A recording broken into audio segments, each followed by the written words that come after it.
तो दोस्तों हम सभी जानते हैं कि आर्मेनिया द्वारा भारत से लगातार हथियार खरीदे जा रहे हैं और आने वाले समय में अजरबैजान के अग्रेशन को रोकने के लिए उसके पास एकमात्र विकल्प अब भारतीय हथियार ही बचे हैं। इसको लेकर हम लोग लगातार डिस्कशन करते आए हैं पिछले एक साल से।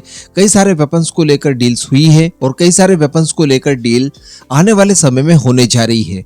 पिछले साल की अगर बात की जाए तो एक खबर ने काफी ज्यादा ध्यान आकर्षित किया था और उस खबर से भारतीय आर्मी को भी कहीं ना कहीं क्रिटिसिज्म झेलने के लिए मिला था और उनका क्रिटिसिज्म इस बात को लेकर होना ही होना था।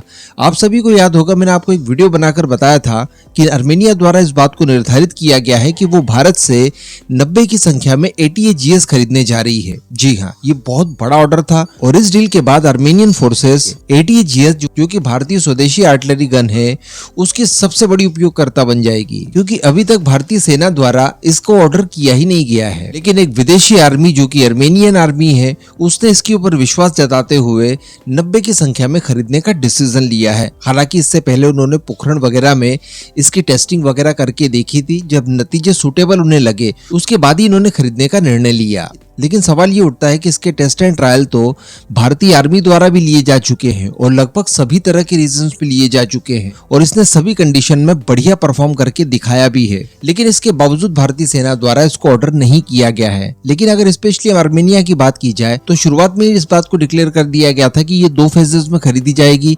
पहले फेज में जहां पर उन्होंने 6 यूनिट का ऑर्डर किया था और ये 6 यूनिट उन्हें डिलीवर्ड कर भी दी गई है। इसके बाद इनका विचार था कि 86 की संख्या में दोबारा से खरीदा जाए फेज 2 में। तो अब बताया जा रहा है कि आर्मेनिया द्वारा ATAGS को फेज 2 में खरीदने के लिए 86 का ऑर्डर प्लेस कर दिया गया है, जो कि $155 मिलियन की वैल्यू जितनी डील बताई जा रही है। तो अल्टीमेटली आर्मेनिया द्वारा जो 90 यूनिट्स खरीदने का आश्वासन दिया गया था वो उसने पूरा कर लिया है। अब बचा यही है कि हम जल्द से जल्द उसे डिलीवर कर दें और जल्द से जल्द वो भी इसका डिप्लॉयमेंट कर दे। इसके बाद हम लोग बात करेंगे एमका फाइटर जेट की, जो कि कल भी लास्ट वीडियो में हम लोगों ने डिस्कस किया था कि कुछ सोर्सेज द्वारा बताया जा रहा है कि इसको लेकर अप्रूवल CCS द्वारा दे दिया गया है। अब वो वीडियो जैसे ही मैंने पब्लिश किया उसके बाद ANI की खबर निकल कर आती है कि हाँ CCS द्वारा अप्रूव कर दिया गया है। लेकिन यहाँ पर प्लानिंग में काफी ज्यादा चेंजेस देखने के लिए मिले हैं और वो चेंजेस कुछ इस तरह के हैं कि जो CCS की अप्रूवल के साथ 15,000 करोड़ रुपए रिलीज किए जाएंगे। इसका इस्तेमाल करते हुए 5 प्रोटोटाइप हमारी सरकारी कंपनियां ही बनाएंगी। जी हाँ,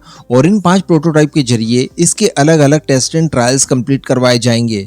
बताया जा रहा है कि ये पांचों के पांचों प्रोटोटाइप अगले 5 सालों में बनकर तैयार हो जाएंगे। हालांकि इसका मतलब ये नहीं है कि आपको 5वें साल ही उड़ते हुए एमका दिखाई देगा, बल्कि जो पहला प्रोटोटाइप है बताया जा रहा है कि वो 3-3.5 सालों में उड़ने के लिए तैयार हो जाएगा।